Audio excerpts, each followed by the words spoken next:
Question 1. During a routine physical, a nurse assesses a 12-year-old child with a diagnosis of juvenile idiopathic arthritis, JIA. Which of the following complaints by the child is the first priority?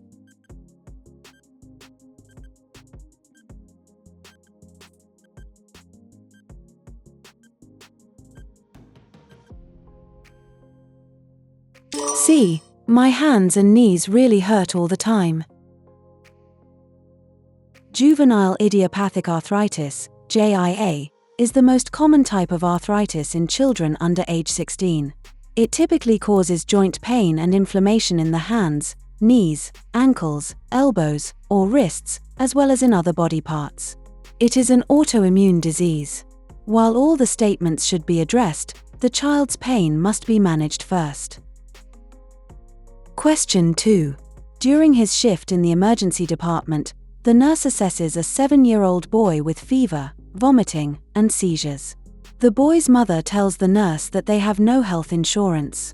The nurse reassures the mother that emergency services will be provided regardless of the family's ability to pay. This right to treatment is provided by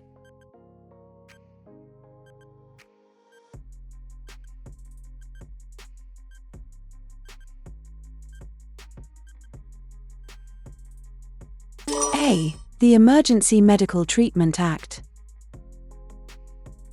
The Emergency Medical Treatment and Labor Act, EMTLA, is a federal law that requires anyone coming to an emergency department to be screened, stabilized, and treated, regardless of their insurance status or ability to pay. It's also called the Anti-Dumping Law, enacted by Congress in 1986 as part of the Consolidated Omnibus Budget Reconciliation Act, COBRA, of 1985, 42 U.S.C. Section 1395 dd. EMTLA defines an emergency medical condition as a condition manifesting itself by acute symptoms of sufficient severity, including severe pain, such that the absence of immediate medical attention could reasonably be expected to result in placing the individual's health, or the health of an unborn child, in serious jeopardy, serious impairment to bodily functions, or serious dysfunction of bodily organs. Question 3. An 18-year-old boy receives a prescription for tetracycline to treat his acne. The nurse advises him to avoid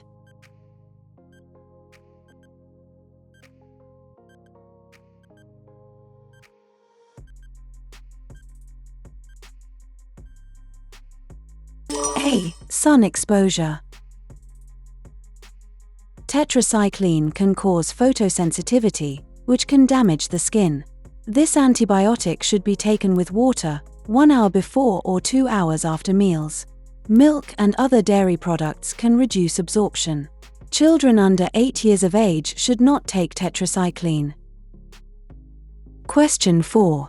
A nurse is educating the parents of a 9-year-old girl who will be undergoing chemotherapy. The nurse explains that alopecia is a side effect. Which statement by the nurse is most appropriate?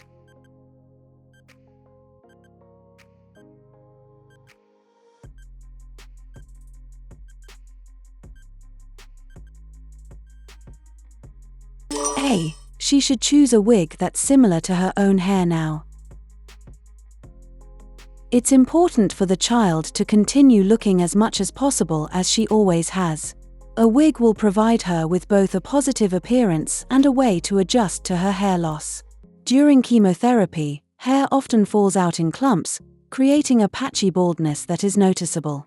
Parents and others close to the child do get used to the baldness, but it can still be disturbing and a reminder of the situation. Question 5. The nurse is caring for a 17-year-old athlete who sustained a basilar skull fracture during a football game. The nurse knows to assess for Battle's sign in 24 to 48 hours post-injury. Where will the nurse observe this sign?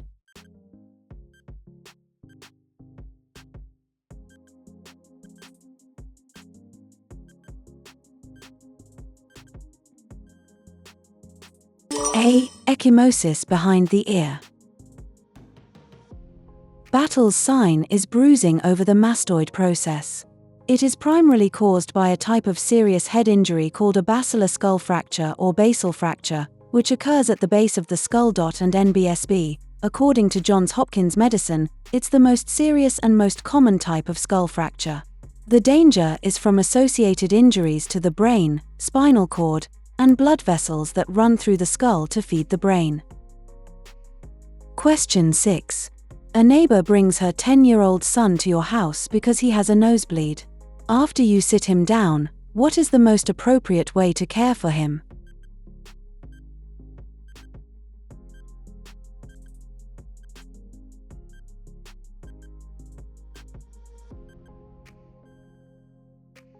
B. Lean him forward and gently pinch above his nostrils. To stop a nosebleed, sit down and pinch the soft part of the nose, just above the nostrils. The bleeding should stop in 10 to 15 minutes. Leaning forward while doing this will allow the blood to exit by the nose, instead of down the throat. Tilting the head back can cause nausea. The other two answer options are incorrect. Question 7. A new mother who is learning to breastfeed asks the nurse, "How can I tell if my baby isn't getting enough milk?" Which of the following is an indicator of inadequate nutrition for the infant?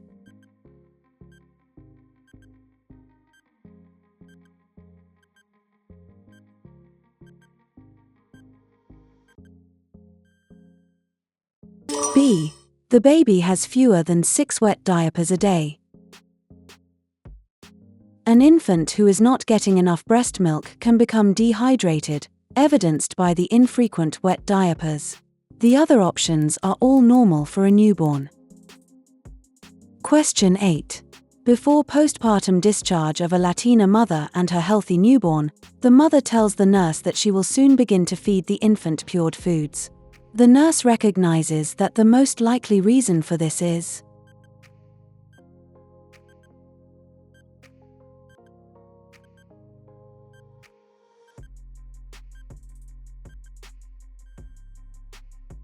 A. The mother is following her cultural beliefs. Studies show that Latinas are more likely not to exclusively breastfeed or give formula. They are also more likely to introduce solid foods earlier than current guidelines. There is a cultural tendency to see chubby babies as healthier and stronger. The nurse may not be able to affect the mother's practices at this time. However, the nurse can offer as much education as possible.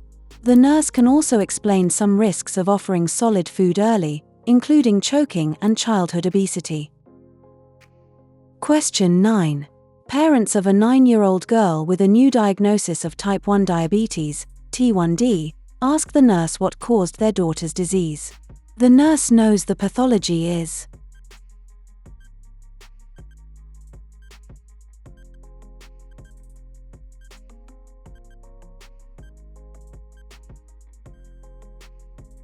B. Pancreatic beta cell destruction.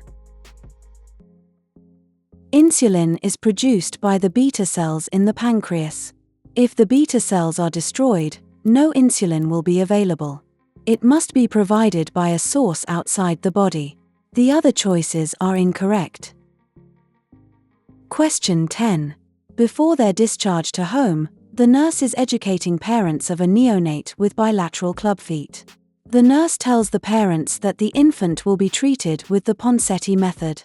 Which of the following statements about this method is correct?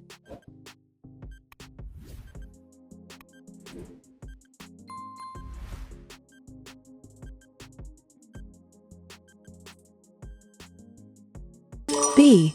The infant will get a weekly cast for 12 weeks. Clubfoot is the common name for congenital talipes equinovarus, CTEV. Because a newborn's bones, joints, and tendons are very flexible, treatment of clubfoot usually begins in the first week after birth. The goal of treatment is to improve the way the child's foot looks and works before the child learns to walk, in hopes of preventing long-term disabilities. The Ponseti method is the most widely practiced technique for initial treatment of infants born with clubfeet. It yields excellent short and long-term results. The infant undergoes weekly manipulation and casting of the foot or feet for 12 weeks. Each cast holds the foot or feet in the corrected position, allowing for gradual reshaping. The final cast remains in place for 3 weeks. The foot or feet are then placed in orthotic shoes worn 23 hours a day for 3 months, then nightly until age 5. The child may also need a minor procedure that lengthens the Achilles tendon. Question 11. Which of the following is a sign of an asthma attack?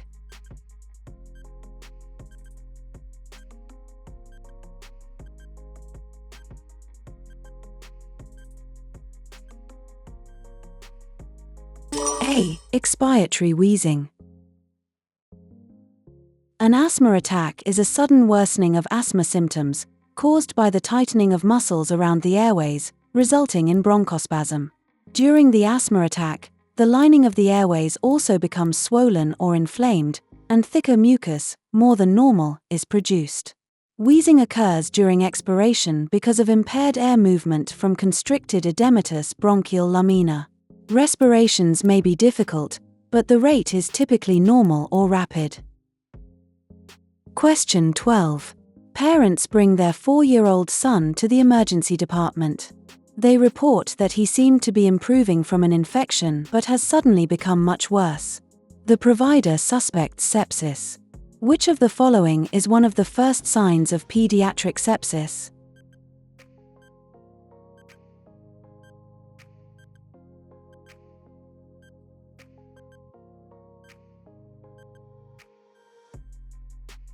A. Confusion.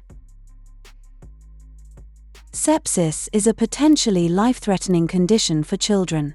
One of the first signs is confusion, disorientation, or dizziness. Other clinical manifestations include tachycardia, shortness of breath, pale or clammy skin, chills, either a fever or a low temperature, pain, a rash, weakness, and inability to eat. Diarrhea is not a sign or symptom of sepsis. Question 13.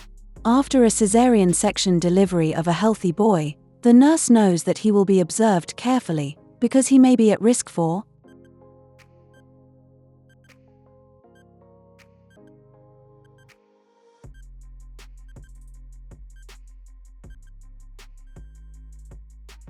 C. Breathing difficulty.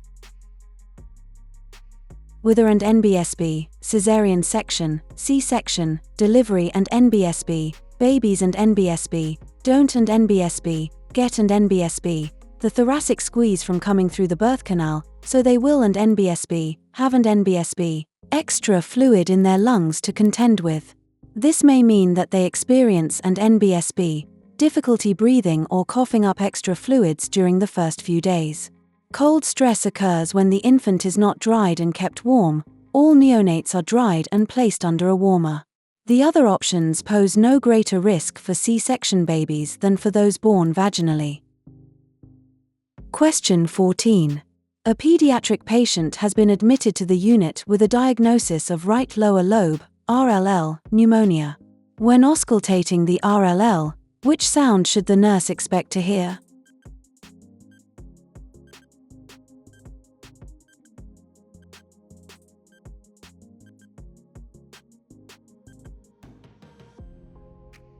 B. Crackles. Crackles would most likely be heard because this would indicate fluid in the airspace. Fluid in the airspace is consistent with pneumonia. Wheezes indicate a narrowing of the airways. Stridor is an emergency lung sound that is heard in airway constriction that can lead to complete closure. Rhonchi is heard in mixed-issue airway constriction and secretions. Question 15. A mother brings her 3-month-old infant to the pediatric clinic for a routine checkup. She tells the nurse that breastfeeding has gone well until the past week. She doesn't seem to be producing enough milk to satisfy the baby. What is the nurse's best response?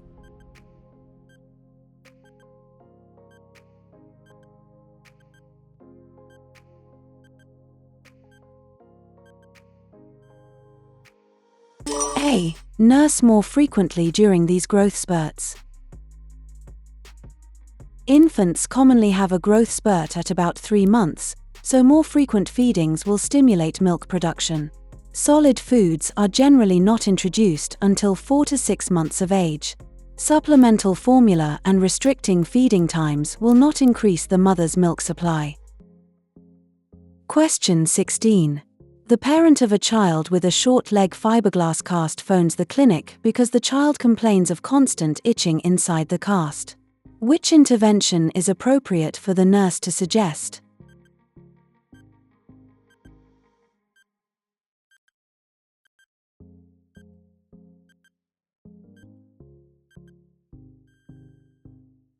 B. Tap on the cast at the itchy spot.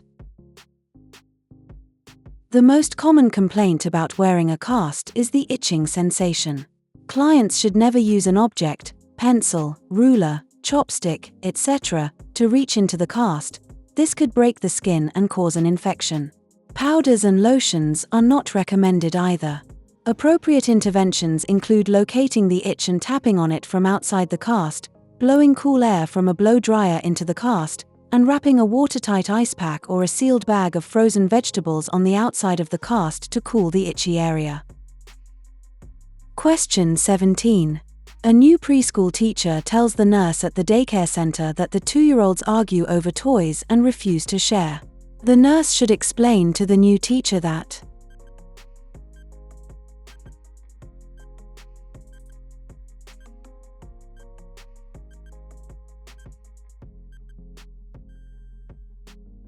B. They don't yet understand the concept of sharing. Toddlers do not play together with other children until they are at least 3 years old. 2-year-olds may play side by side, called parallel play, watching each other. Providing the same toy to 2 toddlers can prevent arguments. Separating children or taking away toys are not appropriate actions. Question 18. A parent takes their 6-year-old child to the emergency department at 0200. The child's signs and symptoms are as follows: temperature 103.4 degrees Fahrenheit, difficulty swallowing, absence of spontaneous cough, stridor on inhalation, drooling, and restlessness. The parent says, "This all happened so quickly." These clinical manifestations indicate which of the following acute conditions?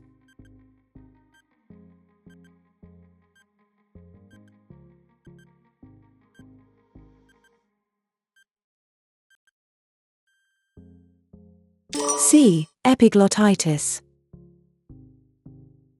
Acute epiglottitis is a potentially life-threatening inflammation of the epiglottis, blocking the flow of air into the trachea. Symptoms in children include fever, severe sore throat, absence of spontaneous cough, difficult and painful swallowing, drooling, anxiousness, restless behavior, and stridor on inhalation. Onset is within hours. Tracheitis is an infection of the trachea, usually following an upper respiratory infection, URI, such as a common cold. Initial symptoms include cough, runny nose, and low-grade fever. Spasmodic croup comes on suddenly, often in the middle of the night. Symptoms include gasping for air, stridor, a barking cough, and hoarseness. Fever is uncommon. Laryngotracheobronchitis is the same thing as croup. Question 19. A mother with a 3-year-old who has a diagnosis of autism meets with the nurse at a day care center prior to the child's enrollment. The mother and nurse want to educate the staff regarding appropriate activities for the child. What is the priority for the nurse to convey to the staff?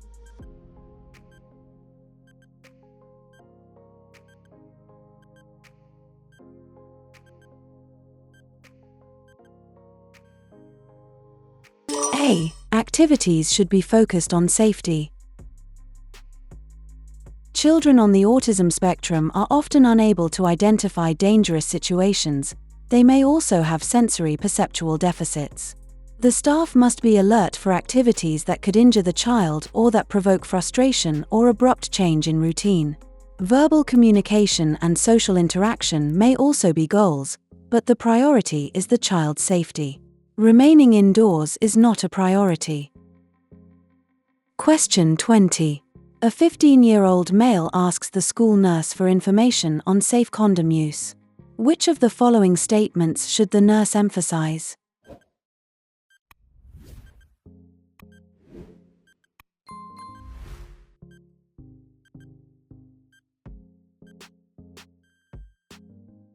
D. Leave a half-inch space at the tip of the condom. A condom should be applied after the penis is erect. When applying the condom, a half-inch space should be left at the tip to collect the ejaculate and prevent tearing. Condoms should be stored in a cool place because they can be damaged by heat. Petroleum jelly weakens a condom. Mineral oil can destroy a condom within 60 seconds. Question 21. During a routine clinic appointment, the nurse checks the vision of a 7-year-old child. The nurse tells the parents to follow up with an optometrist because the child seems to have myopia. Another term for this is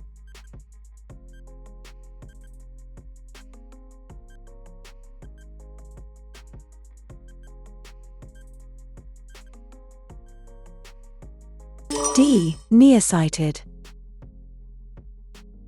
Myopia is the medical term for nearsightedness.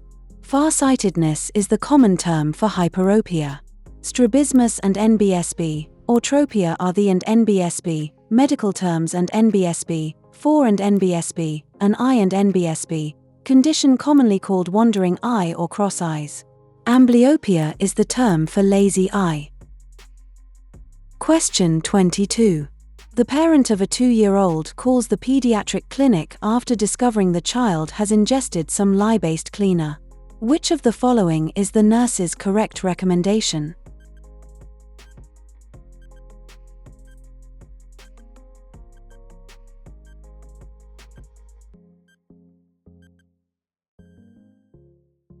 D. Give the child water to dilute the poison. When a caustic substance is ingested, water or milk should be given to dilute it. Vomiting should not be induced. Vomiting would expose the esophagus to the substance a second time and risk aspiration as well. Taking the child and the substance to the emergency room interferes with essential immediate action. There is no indication here that the child has stopped breathing. Question 23. When educating parents who intend to bottle feed their baby, the nurse teaches them of the risks of propping the bottle. Besides choking, what other risk should the parents be aware of?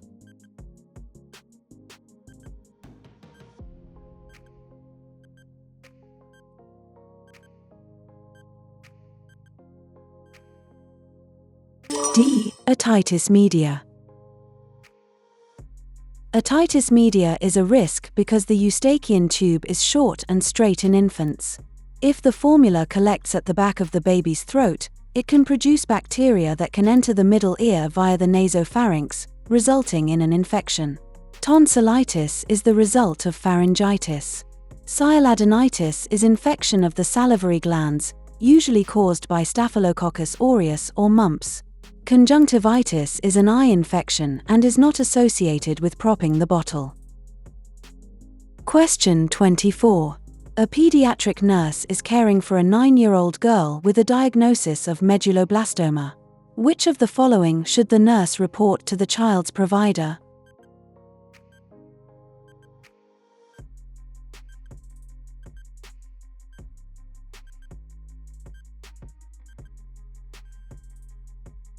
D. Confusion about where she is. Confusion or a decrease in the level of consciousness is an early sign of increased intracranial pressure, ICP, and should be reported immediately. Vomiting can also occur with ICP, but it is not related to food. Concentrated urine is a sign of dehydration. A blood pressure of 108/71 mmHg is in the normal range for a 9-year-old. Medulloblastoma is rare but the most common cancerous brain tumor in children. Question 25. A pediatric nurse is educating the parents of a child with a new diagnosis of asthma about recognizing food triggers. Of the following, which is most likely to cause an allergic reaction?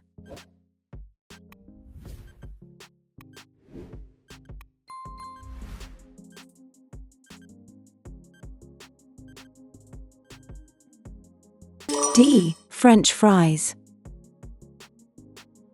Food allergens commonly associated with allergic reactions in asthma include wheat, eggs, dairy products, citrus fruits, corn, tree nuts, and chocolate. Foods fried or cooked in omega-6 oils can trigger an allergic response. Food allergies can be dangerous for people with asthma. Bananas may actually help children breathe easier.